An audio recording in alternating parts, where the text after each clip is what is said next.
di sini saya akan mencoba untuk menyajikan pengembangan ya. Jadi ini satu kasus yang pengalaman di Fakultas Kedokteran UGM, dari sebuah portal biasa kita menuju ke pengembangan yang semakin tanda kutip ya, itu rumit dengan pengembangan blended learning dalam prinsip knowledge management. Ya. Jadi kalau kita lihat secara lebih nah ini, jadi ada beberapa hal yang akan kita bahas mengenai sejarah perkembangannya. Jadi ini saya membahas mengenai inovasi yang di luar Gamel dan Elisa ya. Jadi bukan untuk pendidikan tapi lebih kepada apa yang ada di untuk pengembangan ilmu ya. Nah, kemudian yang kedua prinsip audience dan perkembangannya.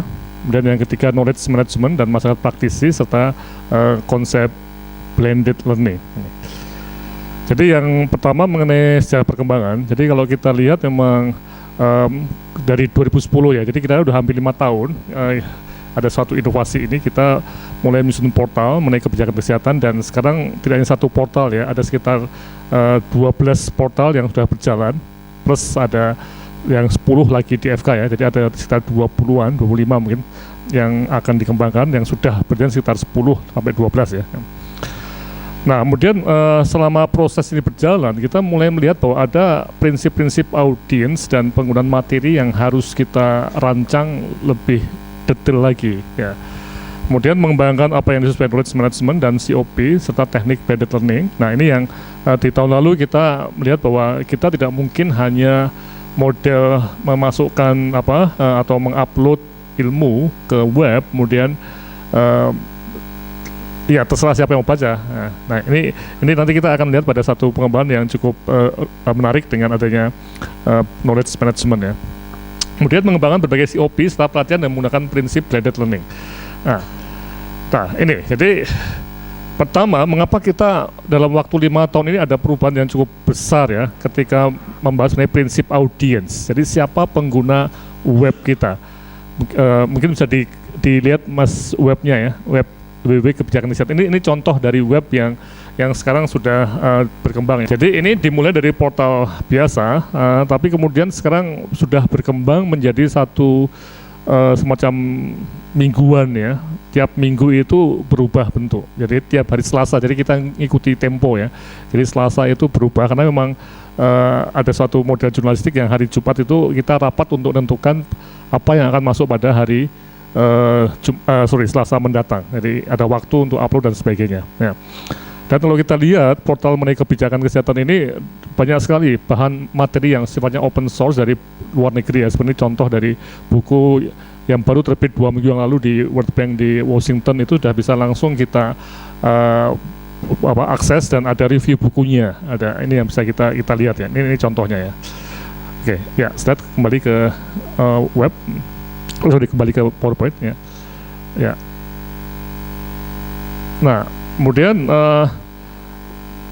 perkembangan tadi itu memang seperti tidak peduli apakah ada yang membaca atau tidak ya. Nah nih, dan mengumpulkan email pembaca dan alat sistem. Nah, ini yang kita lihat bahwa kita perlu ada penggunaan yang lebih serius nih ya. Sehingga muncullah tadi yang kata Pak Prof Ali ya, menara air. Coba masuk klik yang ada gambarnya menara air ya Mas. Nah, ini yang kemudian kalau kita lihat model menara air ini karena kita melihat bahwa pengguna ilmu ada 2 macam ya, yang sifatnya jumlahnya banyak tapi hanya berminat saja ya, membaca ya. Tapi ada yang sebelah kiri ya, jumlahnya sedikit tapi mereka menggunakan secara sangat aktif gitu ya, menggunakan ilmu dalam program sehari-hari ya nih.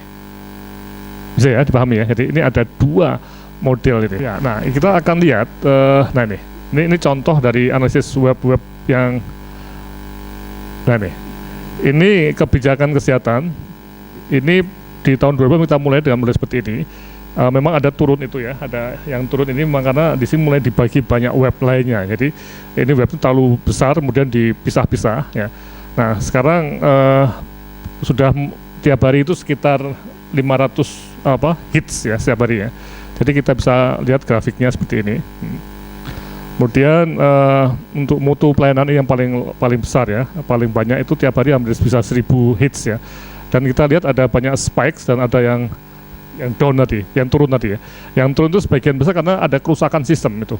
Itu mohon dilihat ya. Tadi teknologi itu juga masih sering kena hack ya atau kurang reliable. Tadi begitu down itu kadang-kadang hampir 1 bulan itu kita harus recovery ya. Nah, seperti ini.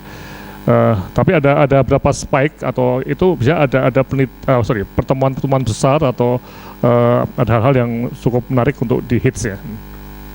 Ini masih rumah sakit ini menurun tapi ada tren menurun ya.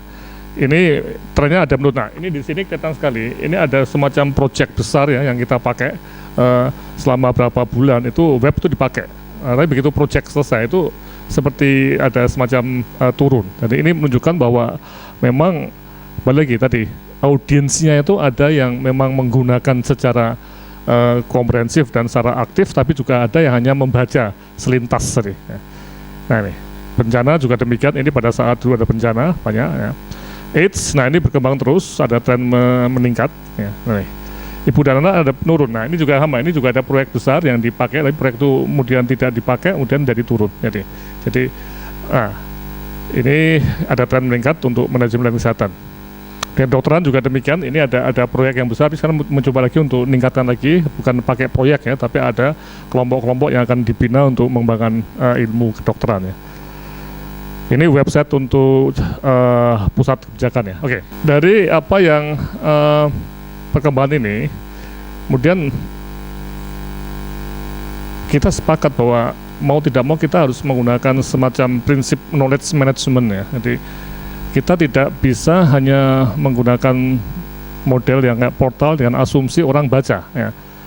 Tapi tetap juga kita harus juga mempunyai apa yang kita sebut sebagai pembaca yang belum tertarik benar ya. Nah, jadi ada 2 target ya. Jadi kalau kita lihat pada grafik tadi terjadi pengembangan. Jadi di mana ada kelompok di sini itu masyarakat praktisi ya yang jumlahnya mungkin sedikit, tapi mereka betul-betul pihak yang menggunakan secara aktif ilmunya tadi ya, dengan basis prinsip knowledge management. Nanti kita lihat ya. Sementara tetap kita juga melayani para peminat ilmu yang mereka hanya membaca saja ya. Jadi sekali lagi ya, ini ada 2 kelompok audiens yang harus kita lihat betul, yang pengguna ya sangat serius sama yang peminat saja ini. Dan ini biasanya pakai project atau pelatihan-pelatihan, atau nanti kita lihat ada suatu COP dari masyarakat praktisi yang kita sengaja kita desain untuk ini. Nah, sehingga kita mempunyai prinsip menara air tadi seperti Prof. Ali katakan ya, menara FKUGM atau nanti UGM itu memang harusnya mengalir sampai jauh ya, sampai ke seluruh pelosok Indonesia, mungkin dunia juga ya. Tapi memang ketika kita melihat lembaga-lembaga atau pihak ya yang menggunakan itu memang ada ini bedanya, ada lembaga-lembaga yang sudah mulai menerapkan yang hijau itu knowledge management ya. Jadi yang menggunakan ilmu kita itu memang mereka serius pengguna ilmu ya. Nah, apa artinya ini? Jadi lembaga yang mempunyai semacam prinsip knowledge management adalah mereka yang bagaimana supaya manajemen ilmu secara sistematik tentang pengetahuan dan bagaimana mereka bisa mengembangkan value dan mengatur taktik serta strategi yang dibutuhkan ya. Jadi ini it consists of the initiative, processes, strategies, and system that sustain and enhance the storage, assessment, sharing, refinement, and creations of knowledge. Jadi kalau kita bayangkan dengan apa yang kita alami di Indonesia ya, itu ada sekitar 2.000 rumah sakit di Indonesia, dan itu target untuk website manajemen pelayanan kesehatan. Dari 2.000 tadi itu mungkin hanya taruhlah 50 ya. Itu berapa tuh? Sekitar kurang dari 5% misalnya, atau 10% 200 ya. Itu yang mungkin serius ya. Tapi 200 itu sudah banyak sekali itu. Karena di dalamnya itu nggak cuma masalah satu ilmu, ada akuntansi rumah sakit, ada manajemen klinik, mutu rumah sakit dan sebagainya. Banyak sekali. Nah, jadi kita juga merangsang para pengelola lembaga yang akan tanda kutip itu mungkin langganan air kita ya, itu untuk juga serius mengelola pengetahuan. Jadi ada apa yang kita sebut sebagai lembaga yang knowledge managementnya itu jalan. Jadi ini intinya ada mengembangkan konsep lesson learn di lembaganya, kemudian juga mengidentifikasi staf di lembaga yang berhasrat untuk mengembangkan sesuatu dan mempunyai kemampuan untuk melakukan. Dan ini yang ketiga, yang ini sedang kita kembangkan, nanti ada contohnya nanti, mengembangkan COP bersama dengan UGM. Nah nih, oke. Nah, bagaimana caranya untuk rumah sakit? Ya, tentunya ini ada macam-macam hal, ada klinisi, spesialis yang merawat pasien, kemudian manajer SDM, staf keuangan, sampai satpam pun juga bisa membuat semacam masyarakat praktisi untuk rumah sakit tadi dalam ilmu tertentu ya. Nah, disinilah, kemudian dari sini kita akan mengidentifikasi siapa masyarakat praktisi penggunanya ya. Nah, jadi definisinya COPs are groups of individuals with shared interests that come together in person or virtually to tell stories, to share and discuss problems and opportunities, discuss best practices and talk over lessons learned. Ini. Jadi mereka memiliki minat yang sama dan media untuk mendiskusikan permasalahan, pengalaman, dan lesson learn.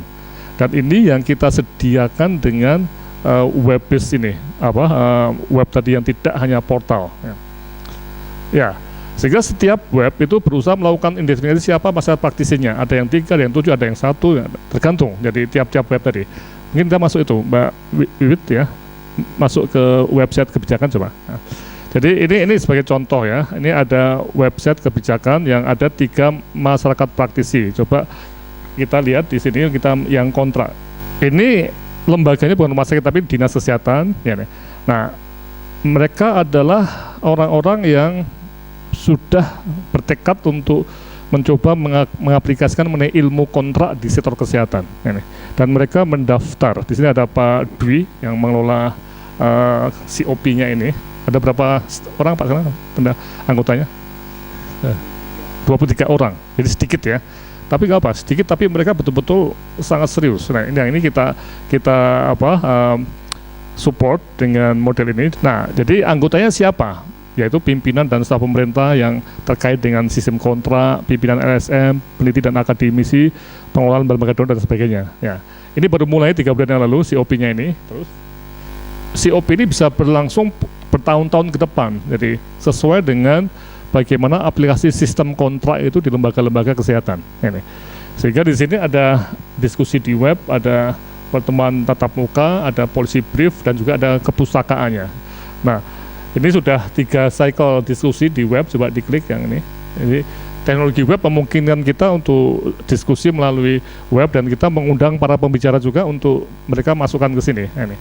Nah ini, jadi proses diskusinya ini dari Pak Gambit itu ada dari LSM yang tentang AIDS misalnya, dia membayarkan seperti ini, terus dibahas Pak Dwi sendiri sebagai moderator, ini sebagai moderator ya, itu juga merangsang diskusinya, ya Pak Hilmi ini dari NGO dan seterusnya ya. Jadi ini hal-hal yang bisa kita pergunakan di web untuk menggerakkan masyarakat praktisi dan semua itu bisa disimpan ya. Jadi kalau ada orang baru mau mempelajari, dia mudah, tidak harus membuka arsip yang sulit ya. Ini menariknya dari model yang ada di web ya. Nah ini ya, jadi perkembangan ini sesuai kebutuhan audiens dan COP yang ada. Jadi ya. Nah sehingga dari hal ini, pengalaman ini ada 2 materi ya. Yang pertama untuk audiens luas tadi ya, yang tidak dalam COP, coba dibuka lagi webnya ya. Jadi seperti review buku, kemudian ada buku baru dari WHO ini ada, ini bisa kita download juga. Terus kemudian juga ada simposium, kemudian juga ada buku yang, jadi semua hal ini bisa dibaca oleh ribuan orang ya di Indonesia. Tapi mereka bukan COP ya. Jadi mereka adalah peminat ilmu. Tapi mungkin kita belum yakin mereka praktekkan langsung Kak. Nah, tapi mereka betul-betul mereka pembaca kita yang setia juga ya. Nah, kemudian masyarakat praktisi tadi, jadi masyarakat untuk praktisi. Jadi ini 2 hal yang mungkin pengalaman kita selama 5 tahun ini sudah sampai di titik pemahaman seperti ini. Nah, terakhir ya memang siapa yang nyusun dan mengolah masyarakat praktisi tadi ya, dan apa keuntungannya. Nah, ini bagi kita yang dosen itu juga kita semakin memahami ilmu kita yang ketika dipakai di lapangan itu jalan atau tidak. Jadi dialog kita dengan teman-teman praktisi itu sangat penting untuk mengecek apakah ilmu kita itu memang benar apa tidak nih. Dan juga dengan COP ini ada banyak kegiatan ya, termasuk di pusat kebijakan itu banyak proyek yang melibatkan seperti BPJS ini ya. Mereka juga membentuk semacam kelompok-kelompok belajar ya dengan menggunakan webinar dan sebagainya. Jadi kita pernah webinar dengan 125 titik sekaligus ya. Jadi kita kayak Siaran TV seperti ini, ada studio khusus di gedung IKM ya. Disitulah itu dipakai untuk siaran ke 125 titik di seluruh Indonesia dari mulai Aceh sampai ke Papua, dan itu dengan kualitas yang cukup bagus ya, tidak patah-patah itu. Jadi banyak hal yang bisa kita pakai untuk pendapatan finansial dari model seperti ini. Jadi ini bukan sebuah kegiatan yang nggak ada uangnya. Dan yang paling penting bagi dosen-dosen muda atau bagi peneliti muda itu juga cepat untuk dikenal orang juga ya. Nanti yang muda-muda pun bisa menjadi semacam pelaku kegiatan ini asal di backup oleh modul yang kuat. Dan terakhir untuk blended learning, dan ini saya singkat saja, ini penting nanti untuk melengkapi, ini bukan sebuah MUUC MIUC, nanti Bu Suni akan membahas seperti ini, tapi ini kita lebih lihat pada suatu model belajar yang sifatnya itu tidak hanya tatap muka tapi juga berbagai macam cara ya. Dan ini yang paling menarik juga, ada model di mana yang datang itu tidak hanya yang datang itu mungkin seorang, tapi dia pulang itu harus bisa mengajak temannya untuk berubah. Nah, dengan model yang face to face biasa itu tidak mungkin, tapi dengan model blended ada face to face barangkali, tapi juga ada blendednya itu yang menggunakan webinar itu adalah kelompoknya yang tidak datang pada saat yang si A-nya itu ada di kursus ya. Jadi, nah ini artinya apa? Kita mulai dengan ada suatu pelatihan atau pengembangan yang sifatnya team based, bukan individual based. Ya. Jadi ini kalau kita lihat ya, banyak caranya, ada mix macam-macam metode, ini bisa dibaca sendiri ya tentang blended learning ya. Tapi yang jelas bahwa kita bisa mempunyai 3 pendekatan untuk skill driven, attitude driven, dan kompetensi driven. Yang ini bisa diajarkan atau dipakai juga untuk kelompok yang tidak datang face to face, tapi ada di rumah sakit atau di lembaga-lembaga yang ikut program knowledge management kita. Ya. Nah ini cara-caranya seperti ini ya. Ya, bisa sinkron atau bisa sifatnya itu direkam dulu ya. Ini dan bisa self-paced learning ya. Jadi bisa secara interaktif atau mungkin internet based pakai CD-ROM ya. Oke ya. Nah, kemudian yang sangat perlu kita tekankan itu juga banyak bahan-bahan bisa di-download ya dengan mudah ya. Dan ini yang ingin saya tekankan, bahwa pelatihan tidak hanya individual tapi juga bisa team based training. Jadi model seperti ini, jadi kita bisa melihat bahwa kita di UGM yang kita latih tidak hanya satu orang tapi sekelompok orang tadi yang dalam konteks COP, masyarakat praktisi di rumah sakit, itu menjadi target pelatihan kita. Jadi, bisa kita bayangkan ya bahwa ini ada suatu revolusi dalam model training sehingga trainer itu tidak perlu datang ke sana atau mungkin sekali-kali, dan traineesnya itu juga bisa di tempat masing-masing, tidak perlu datang ke Jogja. Coba bayangkan kalau ada 7 orang anggota tim keuangan di rumah sakit Arantuka di Flores misalnya datang ke sini semua, itu berapa biayanya? Mahal sekali. Tapi dengan cara seperti ini bisa ditangani lebih mudah dan juga hasil juga sudah lebih baik, dan kita sudah praktekkan di NTT untuk hal seperti ini. Saya kira ini yang bisa saya sampaikan, Bu Nares, mungkin bisa kita pakai untuk diskusi. Sekian dan terima kasih.